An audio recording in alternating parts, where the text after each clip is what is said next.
Well, John wasn't exactly the boogeyman. He was the one you sent to kill the fucking boogeyman. John is a man of focus, commitment, sheer will. I once saw him kill 3 men in a bar with a pencil. A fucking pencil. End quote.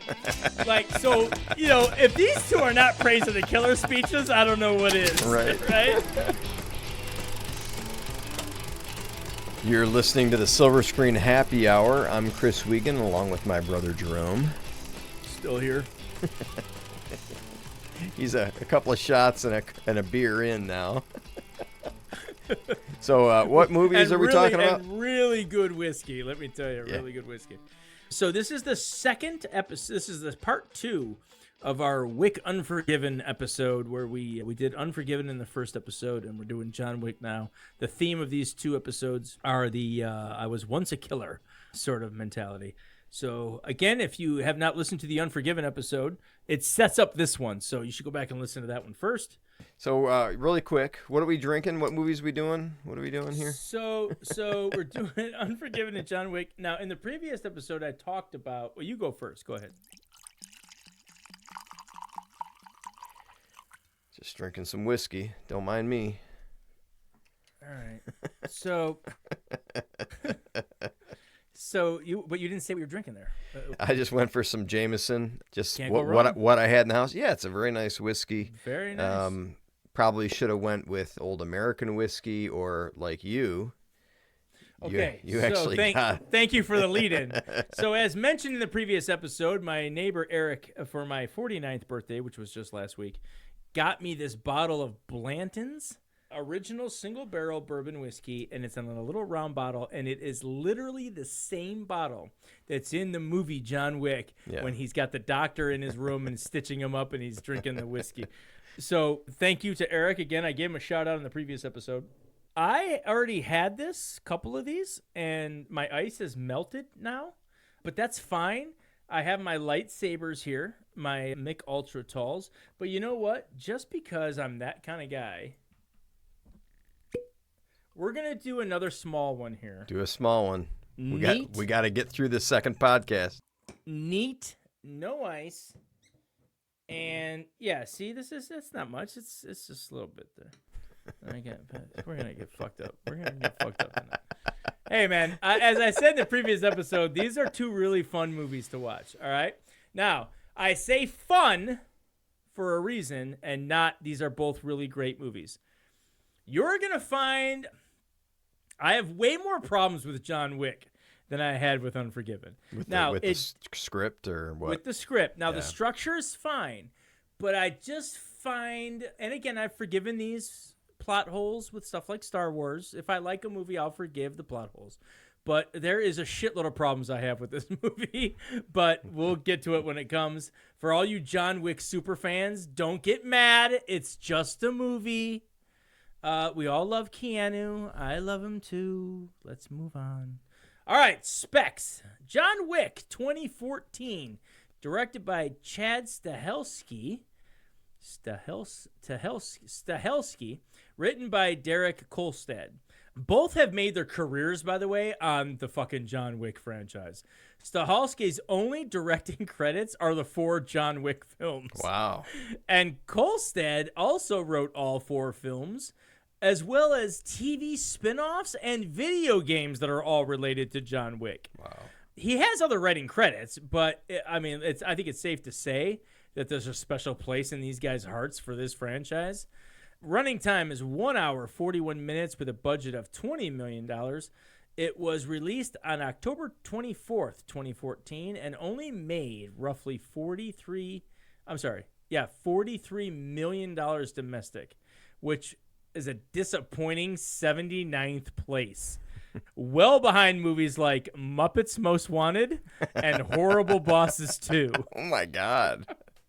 However, it did beat out The Expendables 3 and Anchorman 2.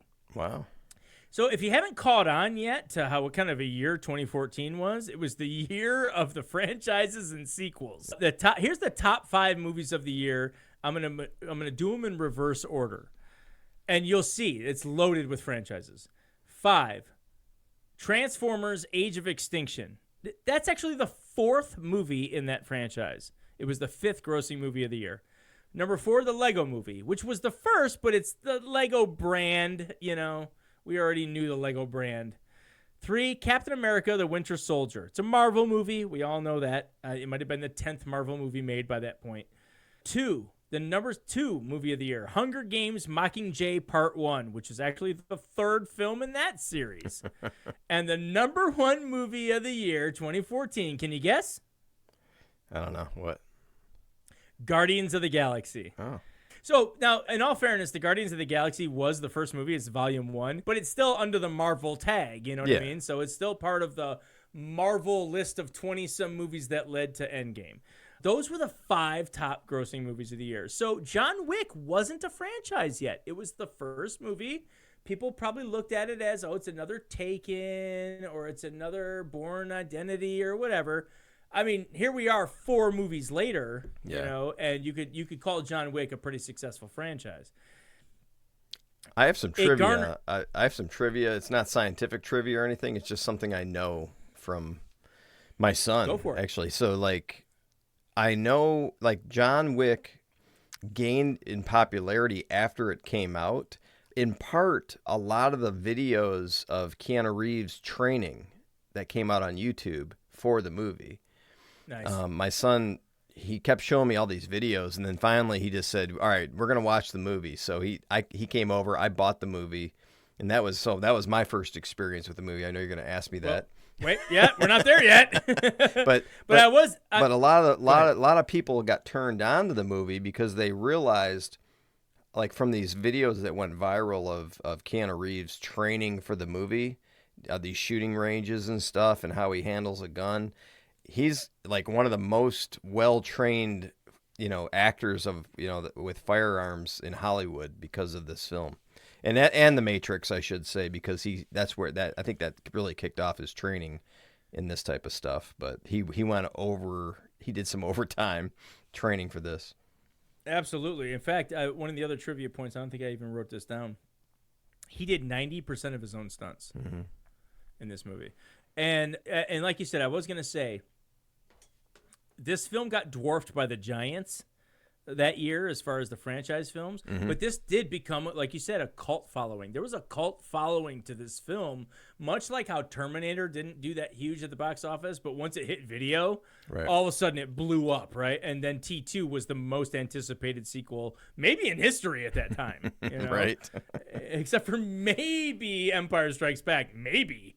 T2 was huge. But anyway, so yeah, a lot of love for Keanu. And again, Keanu had a time where after he got out of the 80s and he was in the 90s, he had films that were action films, but I want to say, I'm going to say this as delicately as possible.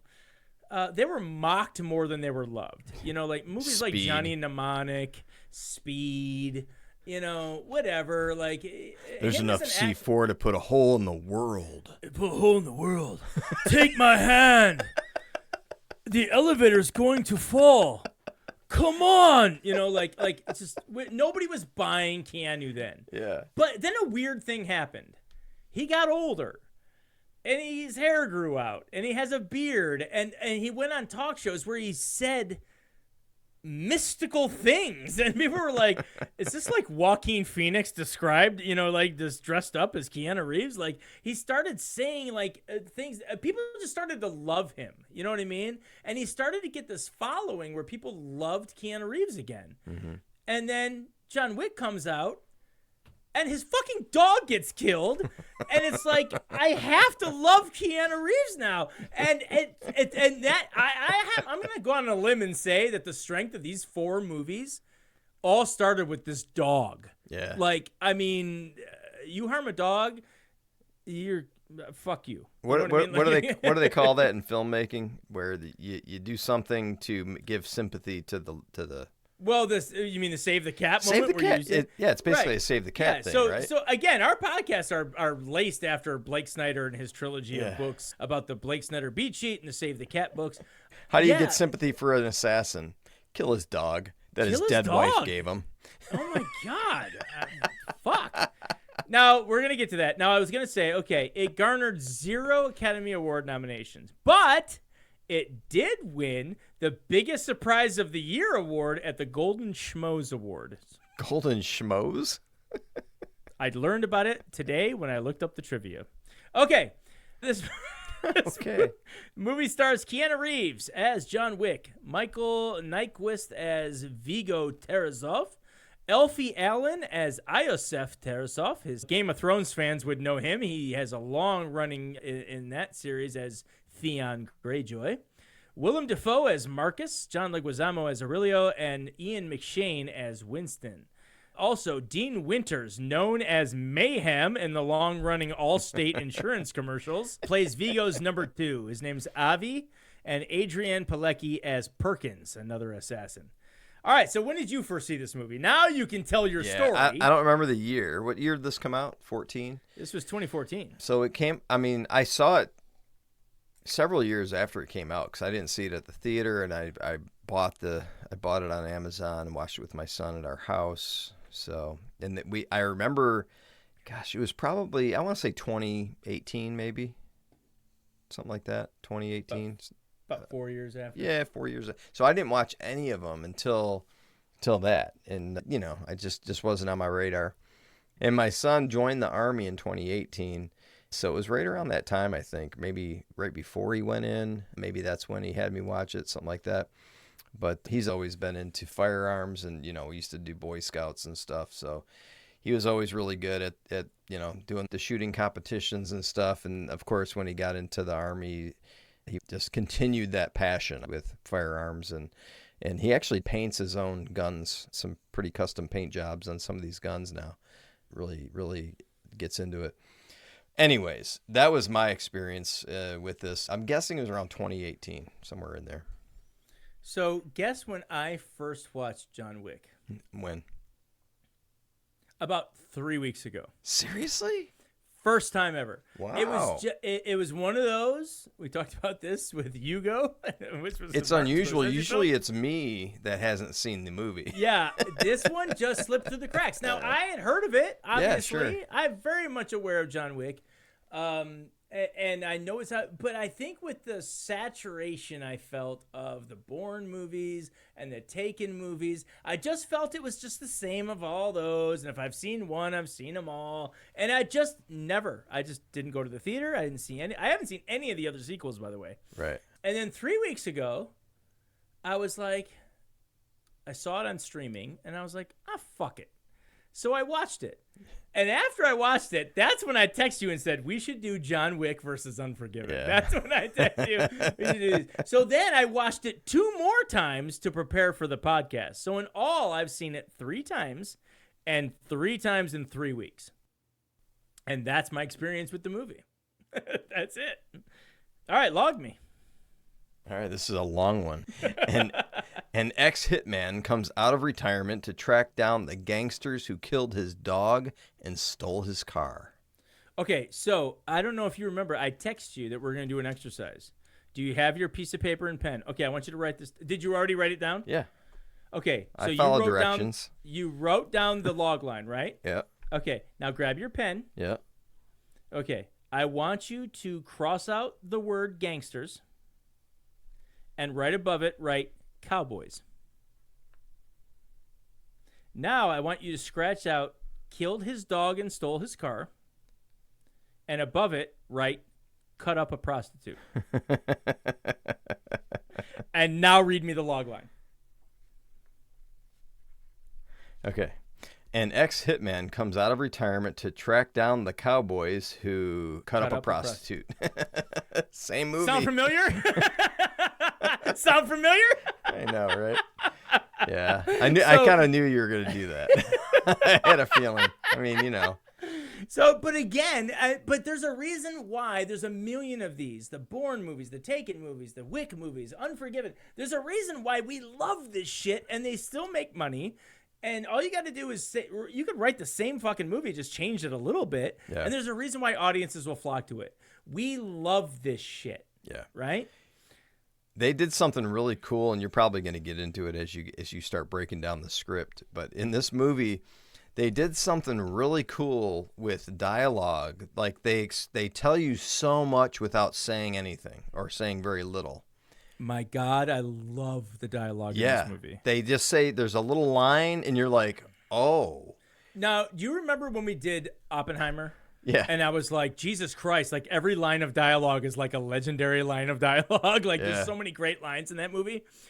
I might have problems with some plot holes in this movie, but goddamn, I love the lines of dialogue. They are really spot on. Well, it informs the viewer so much about this character, John Wick, without really saying much. Just we're gonna get to that. The reaction of people. Don't spill it. We're gonna. I got a whole segment on that. All right, let's go. All right. Side note on this former killer thing that we talked about with Unforgiven. So with that similar of a log line that we just did the exercise on, right? We can transition to what we talked about earlier as the similarities and differences to Unforgiven. There's a lot less spiritual regret of the past from John Wick that William Money had. He doesn't have these hauntings of his sins gone by thing. And, you know, for John Wick, it's almost like he's finally tasting water after crawling through a desert for years. You know what I mean? Like, he's welcoming this return. William Money doesn't. Yeah. You know what I mean? That's the biggest difference between these two. So, okay, issues with the script. I'm saving most of these for later. I just have to say that I did enjoy this movie. I enjoyed it very much. I love the dialogue. Some of the sins of this movie are glaringly obvious and probably could have made the film a bigger hit if they were addressed, but we'll get to it when it comes. Okay, we have the beats. Opening image, slow driving, beat up car slowly crashes into building. John Wick exits the vehicle, bloodied and seemingly close to death. In media res, right? We talked about that in the Fargo episode. The story has already started, and we're coming in halfway through. Actually, this is a fake in media res because they just took something that happens later, and they edited it to show it at the beginning, just to give the crowd a little taste, a little morsel of what might come. So I guess it's technically not in media res, but it immediately goes into the setup. An alarm goes off. John wakes up on the day of his wife's funeral. We see this brief relationship, highs and lows through flashback montage, right? Who is it? Bridget Monahan, I think, plays his wife in flashback. A fairly big name actress, and she does this, I want to say, a courtesy bit. Yeah, I'll be in your movie for 2 minutes where you just show me in flashback. And I have to do very literally zero acting. But anyway, it's nice to see her again. She's been in a lot of movies. It was fun that she played the wife. Yeah. The image of the daisy starts making its appearance. It was a favorite of the wife's. It's on her coffee mug. It's on her bracelet. It's everywhere. And it's a constant reminder of her. We get to the funeral and we meet Marcus, and it's established that John has known Marcus for a long time and he's a friend. While not played by Willem Dafoe. Willem Dafoe, yeah. Now, did I miss that part? Oh no, I said that part. I meant that. And by the way, for anyone that's listening, the reason why I go through the cast and the characters that they play is because when we do these breakdowns, I only name them by character. Yeah. So if you don't know who I'm talking about, that's why at the beginning I mentioned Willem Dafoe plays Marcus. So when I say Marcus, you know it's Willem Dafoe. Yeah. Just to give a little visual to it. But anyway, so while not necessarily the theme, Marcus does drop a great line for anyone dealing with grief. He says, quote, "There's no rhyme or reason to this life. Days like this scattered among the rest." And John replies, "Are you sure?" So again, it's not the theme, but it's teasing sort of the theme a little bit. All right, here's where we get to the theme. John is home, cleaning up after the funerals get together, and someone is at the door. They are delivering a package to John, a puppy. It's from his wife. We know this when he opens the card and sees the daisy picture on the envelope. As he reads it, we hear her voiceover telling him that she got him the dog when she knew she was dying so that he would have someone to love again. At the 7-minute mark, she drops the theme stated for John Wick and for the entire rest of the film. Quote, "Now that I've found my peace, find yours." there will be a lot of push and pull for John trying to decide what is his piece. What is the part of him that he needs back in his life now that she's gone? Again, it has 3 sequels. There's 4 John Wick movies. You can figure out what his piece was that he needed to get back to. But it takes the whole movie for him to get there, right? And we're going to get to that point at the end, the part that you were talking about earlier. All right, so he opens the cage and pulls out a dog. Her name tag states that her name is, unsurprisingly, Daisy. Cute little doggy, too. Little puppy. Oddly enough, little beagle. The first thing, I want to say it's the next day, he's wearing a white shirt with a brown leather jacket, and it matches the dog's fur. Coloring, yeah. Right? White and brown, right? See, none of that shit's a mistake. That's all done on purpose. And he's got black hair, right? So he's got black hair, yeah. We learn a little bit more about John Wick in this setup as he loves his car, a 1969 Ford Mustang Mach 1 that he often takes out to the track, and he drives fast and recklessly. It's a fucking awesome looking car. It's so great. Again, I always think about it. This is our show as we go off on tangents, and because I always think of other movies. When I saw his love for this car, I couldn't help but think of Josh Brolin in American Gangster, how he loves that Shelby he drives. Yeah. And Denzel, when he gets pissed at him, he gets that car blown up. Like he blows up his car. Like it's kind of like that's what you do to piss somebody off, right? All right, so inciting incident. The 4-point push starts at the 10-minute mark when we meet Iosef and his 2 closest friends, Victor and Grigori, as they stumble upon John filling up his Mustang at the gas station. They are particularly Iosef because he becomes interested in the vehicle and gets uncomfortably close to it. And John, in a weird way for a stranger, right? Like he leans into his car and he's like, oh, it looks nice. You know, like if I'm at a gas station and somebody does that to me, I'm like, dude, fucking get away. Yeah. You're like uncomfortably close. Also, we establish here a few other things. Iosef and his friends are Russian and they speak the language casually. But John also speaks Russian, and he understands them. Yeah. That catches them off guard. But we learn a lot about John here. He speaks Russian, right? Mm-hmm. Catalyst. 14 minutes into the film, Daisy's unsettling barks wakes up John to intruders in his house. It is Iosef and his friends. They came for the car. However, the unthinkable happens as they overpower John with bats and, sadly, kill his dog. It's very sad the moment when he wakes up and he sees this blood trail like there's a line, like the floor has a blood trail on it. Yeah. There's no other way to describe it leading up to the dog. Well, the dog, that implies the dog crawled to him. Yes. As it was wounded. It crawled to be near him to comfort him. Right, because when the assailants were attacking the dog, you hear it yelping. Yeah. It's at least 20 feet away. Oh, yeah. Yeah. Right? So when he wakes up and the dog is laying next to him and the blood trail is leading 20 feet. Yeah, I was like, oh, shit. Oh, my God, dude. I don't even have a dog, and I wanted to murder everyone. Like, it's so bad. All right, debate begins. John wakes up to the dead dog. He buries her and spends the next day cleaning while having flashbacks of his wife and the clear and obvious connection the dog has to being a symbolic wife replacement. I say clear and obvious because they commit a cardinal screenwriting sin later regarding this, and I'll get to it when it happens. About this time, the criminals try to sell the car that they stole. When their usual fence to chop the cars they steal, Aurelio sees the car, and he obviously becomes fearful because he recognizes it. He knows it's John Wick's. He wants nothing to do with it. Naturally, John goes to see Aurelio because that's where you take stolen cars, and he needs a replacement. Aurelio pretty much tells him, dude, I had nothing to do with it. They were here. I fucking told him to get out of here, but I'll give you a car as replacement. Aurelio knows he doesn't want to get killed. Yeah. Then we're introduced to Viggo, Iosef's father, and clearly the Russian mob boss, and his number 2, Avi. When he discovers that his son stole John Wick's car and killed his dog, he's obviously worried too, and has to educate his son and Avi about who John Wick really is. We're going to get to more of this later. I just kind of want to go through the beats right now. Yeah. This is a big part I am going to talk about later, but let's just get through the beats as we go. Break into 2. Like Unforgiven, the break into 2 isn't so much of a huge, impactful scene. A lot of these ex-killers coming out of retirement, these are mental, emotional decisions.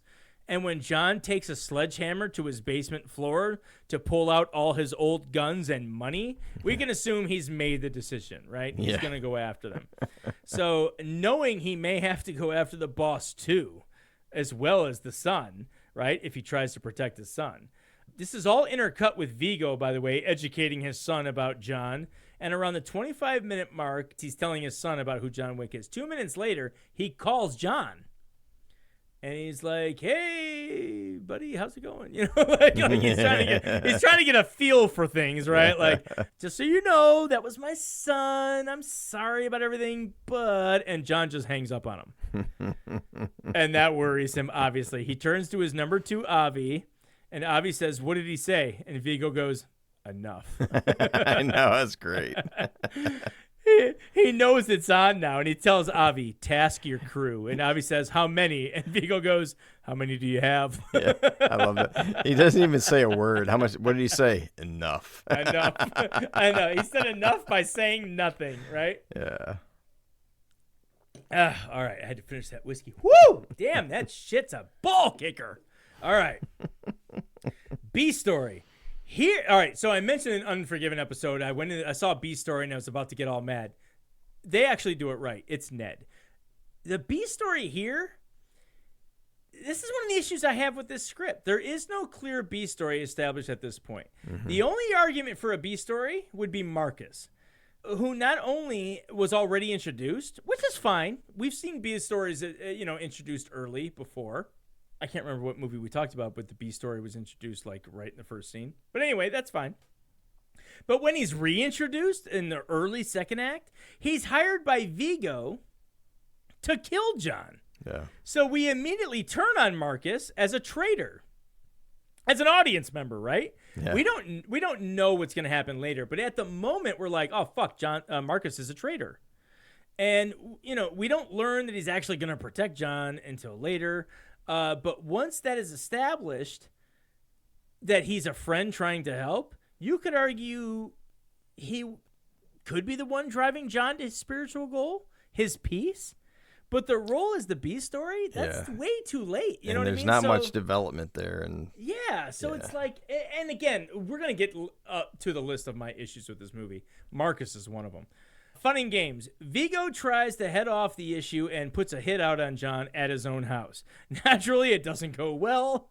As the bad guys, John dispatches all of them relatively easily, one at a time. He then calls a very convenient cleaning service for the mobsters to clean up his house. I don't know if you know this, but the guy he calls, I think his name is Charlie. You know who that guy is? He's been in a lot of movies.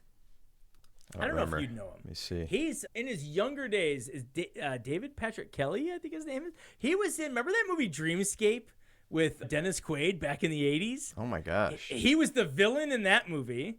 He was the villain in the movie The Warriors. He was, oh shit, what else was he in? He was one of the bad guys in Adventures of Ford Fairlane with Andrew Dice Clay. What was his name in the movie? In this movie? Yeah. I think it's Charlie. I think his name was Charlie. I'm trying to find him.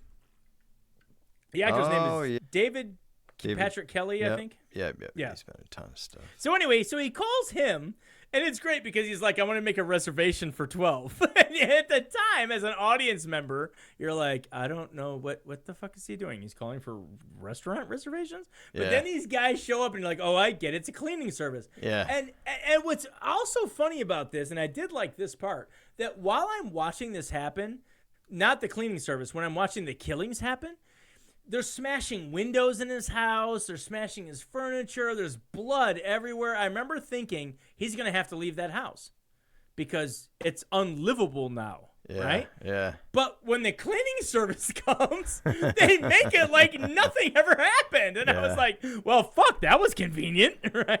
Like, I'm going to let you get through the beats, but I want to comment on the cleaning service and the whole back culture of the killers. Yeah. Well, I don't have anything else on that, so if you want to do it, well, do it now. It was kind of a clever technique, I guess, to write this story, where there's this whole backstory of this culture of all these assassins, and they have this gold currency that they trade whenever they need something, right? The cleaning service, a room, a surgeon. They all trade in these gold coins. It was clever because nothing was explained. They just kind of like push forward, and you're like, oh, okay, so this is you're catching up to the story, basically. There's something going on. Yeah. When Wick opens up that case that was under the concrete, you see the left side is all his old guns, and the right side is filled with those gold coins. Yeah. So, and I am going to touch on that a little bit later, but yeah, I liked that aspect that he calls a cleaning service. He calls it, I want to make a reservation for 12. That way he tells them exactly how many bodies they need to clean up. Right. So I did like that. I thought that was a funny one. All right. 41 minutes in, we meet Winston at the underground party at the Continental Hotel, which is kind of like a way station for assassins. Yeah. And the rule is you just can't conduct business here. You can't conduct business here. That's the only rule. Winston runs the place, and he gives a great line of dialogue that feeds into John's spiritual arc theme. He first asks John, have you returned to the fold? John replies, just visiting. Right. Still fighting his spiritual goal, obviously, right? And finding his real peace. And then Winston says, this is a quote, have you thought this through? I mean, chewed down to the bone. You got out once. You dip so much as a pinky back into the pond, you may well find something reaches out and drags you back into the depths. Yeah. End quote.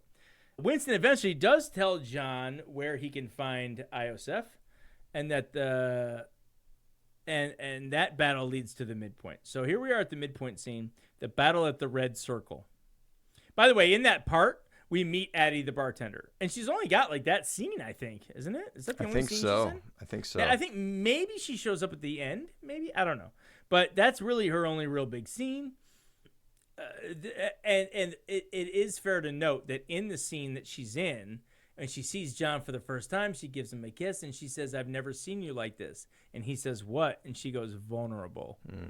So again, that's tying into his emotional back and forth. Is he back in, or is he still going to be the nice guy that his wife created? Right. All right, midpoint scene, the battle at the Red Circle. This is John's false victory because he finds Iosef finally. And although he takes out Victor, one of the men who was involved in killing his dog and stealing his car, Iosef gets away. Despite a moment where John is pointing his gun at him and has him dead to rights, he doesn't shoot. More on that later. That's one of my issues.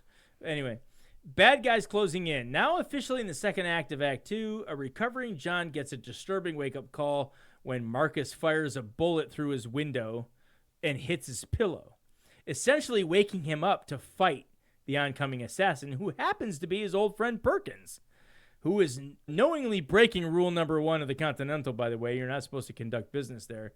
She's doing it. Ms. Perkins. Sorry, Ms. Perkins. But God, she's so beautiful, isn't she? But she's doing it for the $2 million bounty that Viggo put on John. Still, she's breaking rule number 1. And didn't he say he would double it if she broke the rule? Yeah, he was going to give her $4 million to break the rule. John takes out the Russian church that was holding all the money, business, blackmail info, everything for the Russian mob. Even the gold coins are in there. He burns it all down. And then he goes up on a roof and he waits for everyone to gather and collect there and respond, right, to see who's there. And then he starts pegging them all off. Now, the all is lost is when this plan seems foolproof. Of course, nothing ever is. He goes down there, and although he's taking out people left and right, he's trying to get Viggo and Iosef. At the 1 hour, 6 minute mark, he's knocked out by a car that hits him, and he's taken hostage. Now, normally, this would be it for him. It should be, right? If you're that afraid of this guy, once he's down like that, you kill him. Yeah. But they don't, because it's a movie. Right. they just take him hostage. What the fuck, dude? Yeah, another half an hour to fill. Well, no, I mean, again, we're going to get to my list of problems, and that's one of them. They should have just put a bullet in his head right there. But they don't. They tie him up, and they put him in. Now we get to the dark night of the soul. Captive, John considers his next move. He has, if he has one, tied to a chair and being prepped for execution, Viggo is face-to-face with him and adds an element to the theme with several lines like, quote, "And then you left. And the way you got out, lying to yourself that the past held no sway over the future, but in the end, the lot of us are rewarded," sarcastically, "for our misdeeds, which is why God took your wife and unleashed you upon me. Wow. This life follows you. It clings to you, infecting everyone who comes close to you. You are cursed, you and I," end quote.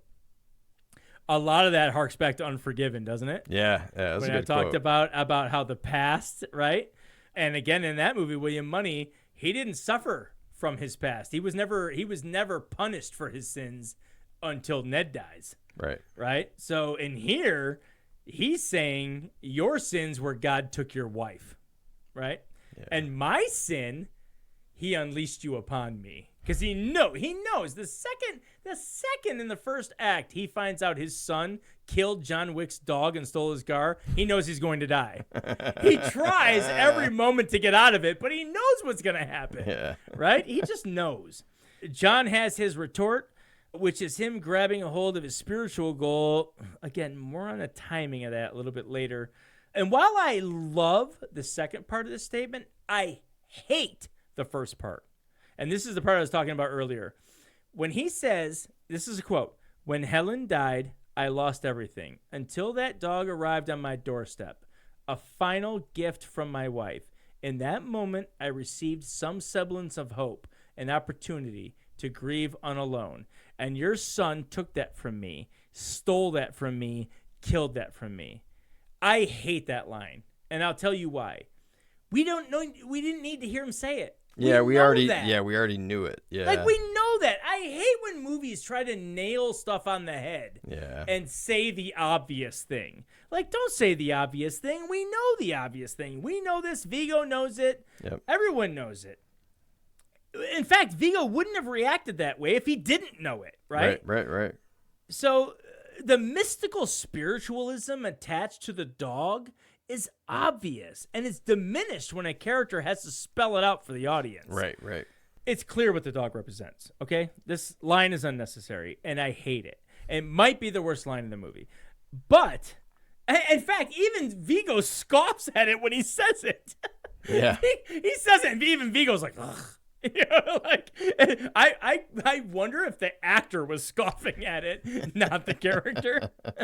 That's how bad that line is. But thankfully, it's followed up by John's spiritual goal declaration, which might be my favorite line of dialogue in the whole film, when he says, quote, "People keep asking me if I'm back, and I haven't really had an answer.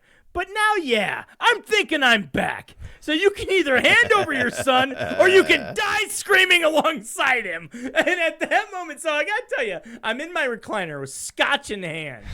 And I'm watching that scene. And when he gives the first line, I'm like, oh, dude, no, no. But then when that line happens, I was like, yeah. I was like, I almost jumped out of my recliner. Like, yes, kill these fuckers. You know what I mean? Like, I'm all about it at that point. So that they redeem themselves with a great second part of that dialogue. Yeah. All right, break into 3. While suffocating, because the henchman put a bag over his head, John is saved by Marcus once again. He gains the upper hand on Viggo, who can't believe he's alive. He's like almost like in shock that he made it out of that. And he's forced to give up his son at the 1 hour, 14-minute mark.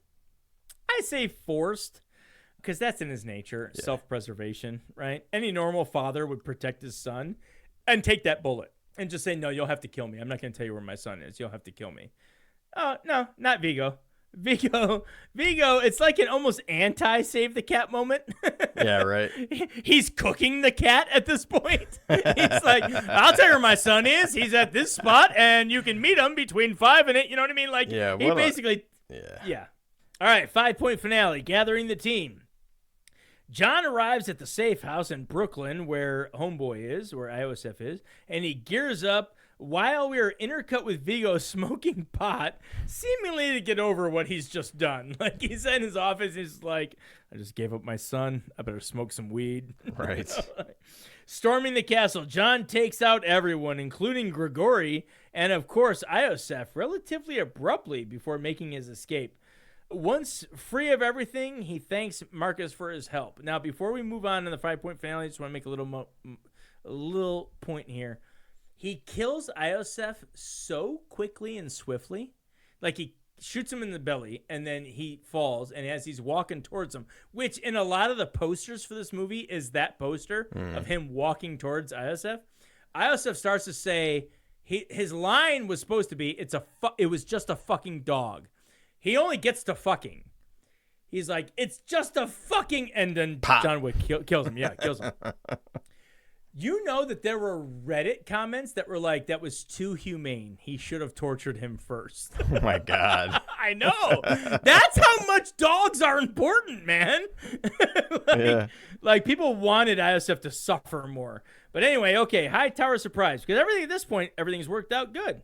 Again, he goes to the bridge and he thanks Marcus for his help. Hightower surprises. Perkins sees this, moved by Marcus, rats him out to Viggo, and Marcus has him taken and beaten and killed. Right? All right, debate begins. Again, a lot like Unforgiven when Ned died. He accomplished his mission. He could just go home. Just like William Money could have just gone home. But Ned died. And here, Marcus died. So now there's a debate begins. John, he did what he wanted. He took out Iosef. But once he finds out about Marcus, he has to make that decision. Mm-hmm. Does he want revenge? And I'm sure you can guess where it goes from there. Yeah. Execution of the new plan. John takes out everyone. And I mean everyone that's left, including Viggo. He even allows himself, this is interesting in the fight he has with Viggo, he allows himself to get stabbed in the stomach in order to get the upper hand on Viggo, right? If you watch that fight scene, he couldn't get his hand free. He's like, oh, fuck it. I'll let him stab me so I can get my hand free, and then I'll be able to kill him. And he does. It worked, and he kills Viggo. Closing image where the movie started. A wounded John Wick is bleeding and near death. He comes out of the car, and we find out that the building his car crashed into was an animal shelter. And he saves a shelter dog to replace Daisy. And he walks off life with a new dog, a new semblance of hope, and to grieve unalone. Yeah. Perfect closing of the movie. Notice the type of dog he gets, though. It's like a pit bull. That fucker ain't going down without a fight. Well, I think it was symbolic that, he's that he's back. He's back. Yeah, this wasn't a little precious little beagle. Yeah. Now, I get it. Pit bull lovers are going to be mad at me. I mean, you treat a pit bull right, it's going to be a beautiful dog. Yeah, and I've heard that argument. I have heard that argument. But the symbol, exactly. Everyone knows that's a killer. Yeah, and again, and I get it. I've heard that argument that stop making the pit bull a villain. It's all in how they're raised and how they're treated. I had a roommate in North Hollywood when I was renting a room out of my buddy Blake's house. She had an American bulldog, which looks a lot like a pit. But this thing was muscular. When it stood, it looked like Schwarzenegger. But this thing had a heart on it. Like, its fur. It was a white dog, but it had brown spots. One of the spots on its back was in the shape of a heart. Oh, my gosh. That's great. And this dog, by the way, the dog's name was Lovey. And this dog was so lovable. Like, and it's true. It's all how you treat a dog and how you raise a dog. There is no dog that's angry all the time, except for Chihuahuas, but we're not going to get to that. But, so I get that it's unfair to say he got a pit because the pit is deadly, but I agree with what you're saying. It's the symbol. It was a cute dog. It was it looked like a young dog, puppy. Yeah. And but it it wasn't was it wasn't like a harmless little beagle. Yeah, it was a pit bull. All right, here we go. I'm going to give you my list of plot issues. All right, here we go. Hang on. I got to grab another beer for this. I just poured some more whiskey. All right, plot issues. There's a stark difference in quality writing between Unforgiven and John Wick. To be fair, Unforgiven built the world around them of simplicity. They had horses to travel. There were no phones. Stories spread by word of mouth. Technology didn't exist. It was at a minimum. They didn't have NyQuil. They had whiskey, etc., etc. And John Wick exists in our world, a world of stylistic eye candy and technology that lends to issues with the developments, right? I get that. I'm going to say right off the bat that I acknowledge that difference, that it was easier, quote unquote, to write Unforgiven than probably writing John Wick. However, here we go. Number one. This is sort of an important plot issue, at least for me, all right? And maybe not for everybody else, but at least for me. If he truly has given up on his old life, why buy or own a car that attracts attention? If an ex-assassin wants to disappear into normal life, why does he even live in the same fucking town? Unforgiven doesn't make this error. William Money did all his old school killings in Missouri. After all, he's known as William Money out of Missouri. But when he meets and marries Claudia, he finds a little ranch out in the middle of nowhere in Kansas to start a new life. That's why he's startled at first when the Schofield kid shows up. Right. And he even tells him, he's like, I thought maybe you were someone that came to kill me for something I did in the old days. John Wick stays in the same town, has the same name, has a car everyone knows, which to me seems foolish. Yeah. I mean, if you're somebody who's made enemies over the years, everyone treats him like he's the fucking prom king. I thought it was funny that he used his real name when he went to the hotel. Yeah, I mean, like everyone seems to love him and they want him to come back. Like everyone knows him and knows where he is, knows his car. It just seems weird to me. Right. I just didn't buy any of that. Number two, since we're on the subject, major plot point number two, how the fuck does Iosef, the boss's son, or Avi, the boss's right hand, have no idea who John Wick is? Yeah, right. If he's such a big deal. Right. He worked for them in the past. He worked for them for years. Yeah. And he wasn't out of the game for a decade like William Money. He's only been out of the game for a couple of years. Wick has been domesticated for a couple of years. Fine, I get that. But John knows who Iosef is. How does Iosef not know who the fuck John is? Yeah. Plot issue number three. Speaking of Avi, he is the number two to his boss, his henchman, his number one henchman, who's the leader of all the other henchmen, and he yet seems to have a very weak stomach for this line of work. Yeah. When Viggo is hitting his son and excruciating, uncomfortable he acts like he's watching a snuff film. He's just like, oh my God, do you want me to leave? Oh, I can't watch this. Like, dude, you're the number two. You can't take me beating on my son? In fact, every time Viggo wants to get rough, there's a shot of Avi not taking it well. What kind of henchman is this? Number four, plot issue number four. We're going to stay on Avi for a minute. He doesn't speak or understand Russian.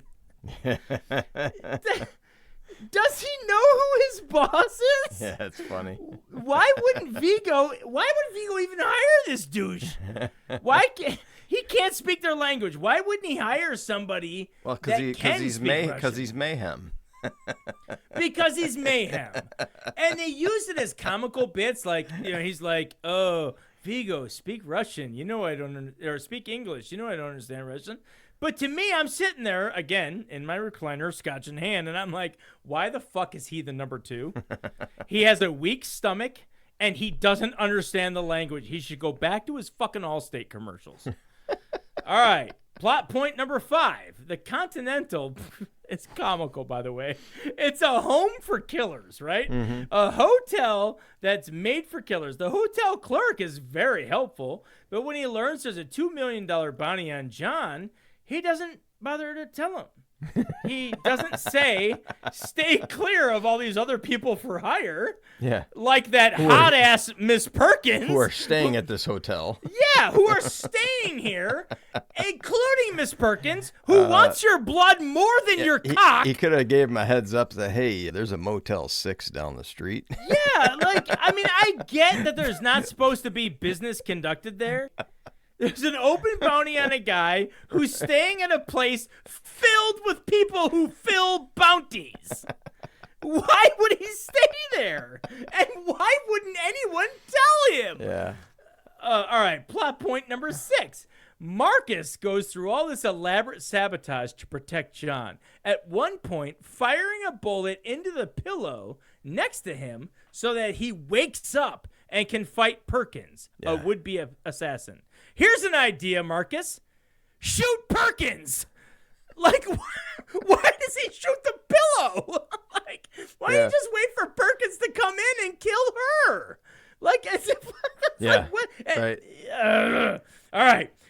Plot point number 7, and probably the biggest plot issue of them all. Wick needs Marcus to survive. Marcus saves his ass twice, once from Perkins and the other from Viggo's henchmen. Doesn't sound like the myth of somebody necessarily to fear. Without Marcus's interference, Wick would have been dead 2 times over. Another aspect Unforgiven got right. While Ned might be there to stitch his wounds, William Money never is down dead to rights and never needs saving. He crawls himself out of little bills. Yeah. Even when his gun jams. Yeah. He strengthens up, gets back on his game, and in the end, he walks straight into the lion's mouth and pulls up a chair. Plot point number 8. Speaking of dead to rights, Wick has Iosef in his sights at the red circle. In that shootout at the midpoint scene, he has his gun drawn, and they lock eyes. And Wick decides not to shoot. Why? Yeah. What? I mean, what? I went on Reddit to look this up, and a bunch of comments were like, because it's a movie and it's way too early to kill the bad guy. Well, you know what? Then that's shit writing. Yeah, and right. It's not realistic. Should have showed me something different then. Yeah, exactly. I mean, it would have been better if, like, he couldn't get his eye on him. You know what I mean? Like, he kept sneaking just out of the way, and I can't quite get my gun on him. That's a horrible scene. He looks right at him, the guy that killed his dog and stole his car, and he just shoots a henchman instead. I thought the same thing. I was like, what the fuck, man? Why didn't he shoot him? Yeah. Good. So a lot of these elements, Unforgiven gets right, and John Wick gets wrong. Now, we're going to move into a segment. We're going to get off, for all you fanboys out there that want to fucking lynch me right now, we're going to get off John Wick hatred, and we're going to get into something that's kind of cool. It's called Praise of the Killer. There's a lot of that in this. Robert McKee coined the term, although I'm going to be honest, I didn't know the term Praise of the Killer until I heard, here's my shout out. I didn't hear it until Jimmy George used it on his Writers Blockbusters podcast. Yeah, I think I listened to that one because I remember him talking about it. They use it all the time. Yeah. It's when others speak of the villain and tell you all about their power. Yeah. And to let the audience know how really deadly the guy is. Common examples to mention, since we're going to talk about it, we might talk about it in the future. Let me just get this out. Here's 3 perfect examples of Praise of the Killer. Quint's Indianapolis speech in Jaws. Yeah. Specifically when he says, and this is a quote, "Sometimes that shark looks right at you, right in your eyes. The thing about a shark is he's got lifeless eyes, black eyes like a doll's eyes. When he comes at you, he doesn't seem to be living till he bites you. And those black eyes roll over white. And then you hear that terrible high-pitched screaming. The ocean turns red. And despite all your pounding and hollering, those sharks come in and they rip you to pieces." End quote. Here's another one. Ash hyping the xenomorph in Alien, the first one. Oh, yeah. Yep. "You still don't understand what you're dealing with, do you? A perfect organism. Its structural perfection is matched only by its hostility. I admire its purity, a survivor, unclouded by conscience, remorse, or delusions of morality. Yeah. I can't lie to you about your chances, but you have my sympathies. How about the Terminator? I was just, oh my God! Yeah. It's like you're in my brain! Yeah, All right. my mind went to, what's his name, Reese? The third one is Kyle Reese in the Terminator. Reese. Listen and understand. That Terminator is out there. It can't be bargained with. It can't be reasoned with. It doesn't feel pity or remorse or fear. And it absolutely will not stop ever. Until you are dead. Dude. So great scenes. So for you beginning writers out there, that's the praise of the killer. Yeah. Now, mostly it serves for the bad guy, but in these two movies, Unforgiven and John Wick, they are loaded with praise of the killer for the protagonist. Yeah. Right? Others speak about them with stories that would make you fear them. In Unforgiven, several stories about Will's past come up throughout the movie. We already talked about, the myth versus reality in this case. Reality was worse than the story. But specifically, at the end, after the audience has already heard all these stories to build up William money, here comes little Sue on a horse, right, delivering the money. And she tells him how little Bill beat Ned to death. And in his dying moments, he told who William Money really was. This is a quote. He said how you was really William Money out of Missouri.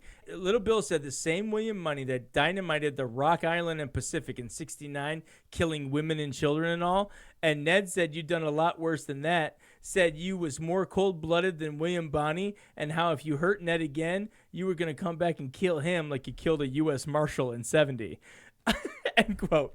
At this point, even the Schofield kid gives this astonished look at Will, like, fuck, I haven't even heard those stories. Like it turns, he's way more deadlier than his reputation gives. In John Wick, Aurelio knows him. Viggo knows him. Yeah. Everyone but the son seems to know him. Right. At one point, Viggo is trying to explain this to Iosef. He says, and this is a quote, "He once was an associate of ours. We called him Baba Yaga, the boogeyman." The boogeyman. Well, John wasn't exactly the boogeyman. He was the one you sent to kill the fucking boogeyman. John is a man of focus, commitment, sheer will. I once saw him kill 3 men in a bar with a pencil. A fucking pencil. End quote. Like, so, if these two are not praise of the killer speeches, I don't know what is. Right. Right? So for you beginning writers out there, again, if you're writing a villain or a horror film, the examples of Jaws, Alien, and the Terminator are perfect examples. But even if you're writing one about the protagonist being a badass, you can add a praise of the killer speech about your badass. Oh, yeah. Yep. All right. Great. I loved it. Trivia. The filmmakers originally wanted to have Perkins' nose broken after her fight with John, but the studio said it was going too far. Producer David Leitch said, quote, "They were like, you have 2 women in this movie and one of them is dead. Do you really want to break the other one's nose?" That's funny. The filmmakers acknowledged that in the real world, here's the part of one of my plot point arguments. The filmmakers acknowledged that in the real world, a retired assassin probably would have changed his name. But they liked the idea of this world being similar to that of a comic book. Yeah. So at least they were aware of the glaring plot hole that I ranted about. You know what I mean? They went all in on it. All right, last trivia point. Screenwriter Derek Kolstad completed his first draft of the script in just 1 month. Now, I want to caution writers with trivia like this. We've heard the same fantastic story about Stallone writing Rocky. Oh, he woke up in the middle of the night and he wrote Rocky in 3 hours. Look, these are stories, okay? And they're just as exaggerated as our myth versus reality that we talked about in both of these movies, right? Now, okay, it might be trivia that was his first draft. The movie you see in theaters, Stallone even said this, right? Well, wait, before we get to Stallone. The movie that Derek Kolstad wrote, John Wick, I guarantee you it went through several rewrites before it ever hit theaters. And as far as the Rocky story goes, Stallone said he wrote a draft in 3 days, which in and of itself is amazing. I'll give him that. But he even said 90% of that draft he wrote never made it into the film. Wow. So that shows how much rewriting goes into pre-production, production, and even in the editing room. The writing never stops. The process never stops.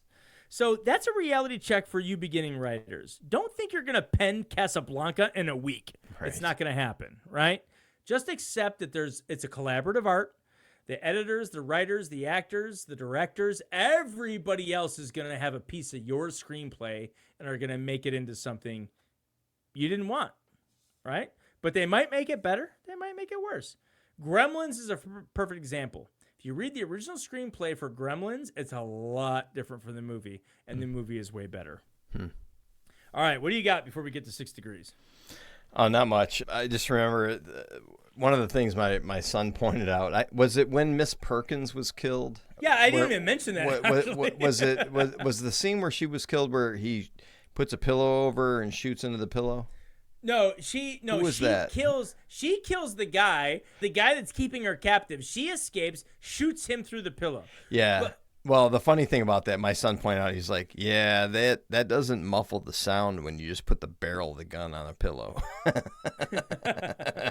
Which it did. Great. Yeah. It's great to have real gunsmiths watching movies, right? Well, I mean, it makes sense. The explosion happens back in the chamber, not down at the end of the barrel, you know? Right. But they do that all the time. You see that in so many movies where they put a pillow over somebody and then shoot. Yeah. But what was interesting, I didn't even mention how Perkins gets killed. She tries to leave the hotel one night, and Winston shows up, Ian McShane, with all his henchmen, and he says, "You broke rule number 1. You conducted business at the hotel. That's right. Your privileges here have been revoked." And he walks away, and there's 6 dudes lay lead into her. They just start shooting her. Yeah, I forgot. That's how she died, yeah. In execution style. Yeah. So Ian McShane has like 2 scenes in the whole movie, and they're both great. They're both awesome. So again, I want to reiterate, despite all my plot holes that I was mad about, it is a fun movie. John Wick's a fun movie. And what makes it fun, not only is Keanu Reeves and the acting and the action sequences are really cool. The fight scenes are so cool. It's got great lines of dialogue. You know, I love listening to these people talk. You know, it's a fun movie. It's to me, it's not as good as Unforgiven. Unforgiven, I think, is one of the greatest Westerns of all time, if not the greatest. It's in the top 3, and it's in probably, what did I say? I text you at one point. Is it top? Did I say it was top 3 films of the 90s? It might be. I gotta say, remember. Did you say Schindler's List and Silence of the Lambs. Schindler's List, Silence of the Lambs, and Unforgiven. That might be your top 3 in any order. I don't know what order you put them in, but Unforgiven, Schindler's List, and Silence of the Lambs might be the top 3 movies in the 90s. And here's the funny part. They came out in 3 straight years. 91, 92, and 93. And although the 90s are filled with great movies, it was top heavy, man, right when we get into the year. And Goodfellas is 1990, by the way. Yeah. So, I mean...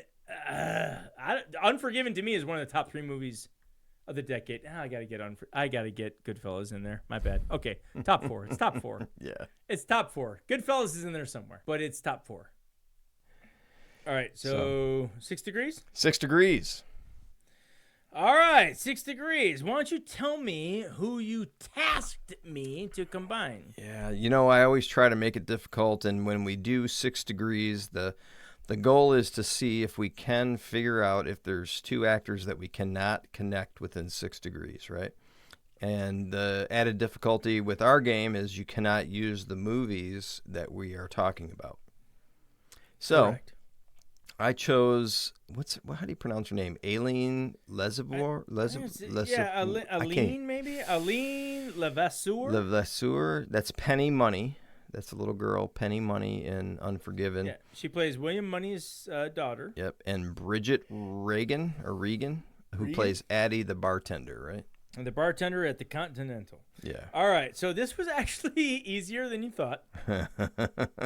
But it took a lot of research. I did have to look this one up. So for those of you who are like, well, that's cheating. He used IMDb. This isn't a Stump Jerome game. We're actually trying to see if two people cannot be connected. Right. And we have yet to find where two people cannot be connected. So Aline Levasseur only was in 3 movies. Unforgiven was one of them. Another one was Bye Bye Blues in 1989. In that film, she was with Luke Riley, who played a character named Max Gramley. He was in Private Parts in 1997, where he played Don Imus, Howard Stern movie. Yeah. In that movie also was Adam Lefevre, who played sales manager. You know him if you looked him up on IMDb. He's one of those guys where you know his face. He's been in a million movies.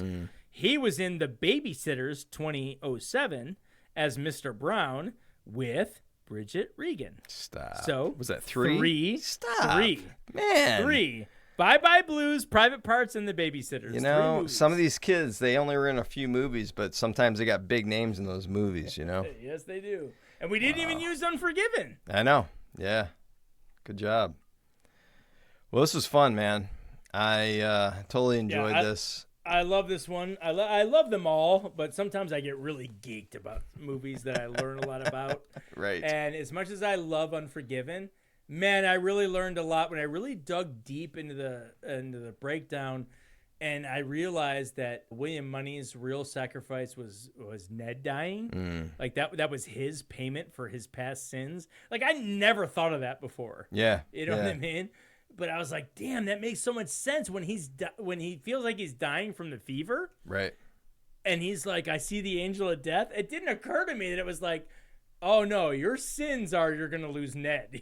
You know what I mean? Like, yeah. And then with John Wick, I mean, it was my first time seeing it just 3 weeks ago. So yeah, man, I love this kind of discovery with movies like this. Yeah, absolutely.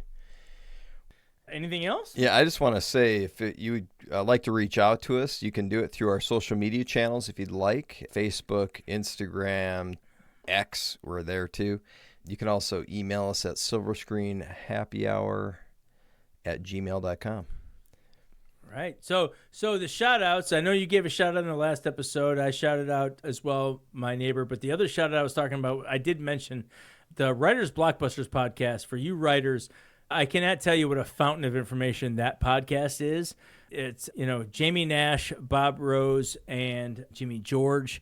And Jimmy, I name dropped about the Praise of the Killer. I actually, we occasionally trade emails every now and again or Instagram messages about movies and stuff, and we'll talk about the podcast and stuff. And I actually asked him, I was like, man, you talk about Praise of the Killer a lot. And I realized it was Robert McKee who actually coined that term. But like I said, Jimmy talks about it a lot, so I actually think it's a Jimmy term more than a Robert McKee term, just because he loves to talk about it. So thank you, Jimmy, and the Writers Blockbusters gang for your fountain of knowledge in screenwriting. And again, beginning writers, if we scratch the surface, you'll get a lot more craft from those guys. We don't really dig into craft that much. We kind of just go through Blake Snyder's beat sheet. That's the main crux of our show. Yeah. Just so how most films can fit into the Blake Snyder beat sheet and hit those points, and they hit them in order. Absolutely. But yeah. Oh, I got one more shout out.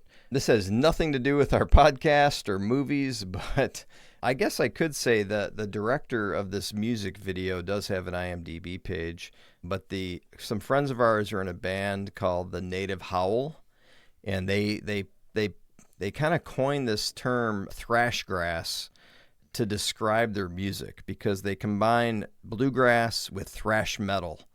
And if you know bluegrass, it's a high tempo type of music, and so is thrash metal.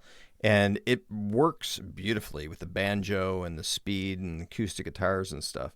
Well, they just did a Johnny Cash cover I think it's a freaking masterpiece. So if you guys would like to go check this out, the Native Howl, God's Going to Cut You Down. It's a Johnny Cash cover, and they just knocked it out of the park. I've been playing the song on a loop because the song alone is worth, just putting it on a loop and listening to over and over. But the video is a freaking masterpiece. They did a great job. So hats off to the guys at the Native Howl. And you know what? Speaking of that, not that this is any sort of a shout out, but because you got me thinking about, upcoming movies. Timothée Chalamet, who we know from the Dune movies, right? We did a Dune episode. He is portraying Bob Dylan. Oh, yeah. In a movie that's supposed to come out this year called A Complete Unknown. Yeah, I'm looking forward to that. And dude, I saw a trailer for it. Yeah. And I think I sent it to you. You might have. And in fact, the reason I mentioned it because you reminded me, Boyd Holbrook, an actor, he's playing Johnny Cash in the movie. So when you said Johnny Cash, it reminded me of that. I'm just pumped, man, because I love that guy, Timothée Chalamet, and of course one of my favorite, if not number one favorite singer-songwriter of all time is Bob Dylan. Yeah. And I've heard, I don't know if it's true, but I've heard that Timothée Chalamet is going to do his own singing in the movie. I think I heard that too. So yeah, it which should be interesting. And didn't Joaquin Phoenix do that and Walk the Line? Didn't he sing Johnny Cash's songs? He did. Yeah, he did. Yeah, yep. I mean that. And he did a good job. Yeah. Yeah. So I just see on IMDb, it's actually set to be released on Christmas Day of this year. Really? Okay. Yeah. Well, I know what I'm doing that weekend. Yeah, I know what I'm doing Christmas Day. Awesome. All right, wrap it up. Let's land this plane. All right. Well, you know what we say at the end of each of these episodes: go support your local cinemas. Keep drinking and keep watching.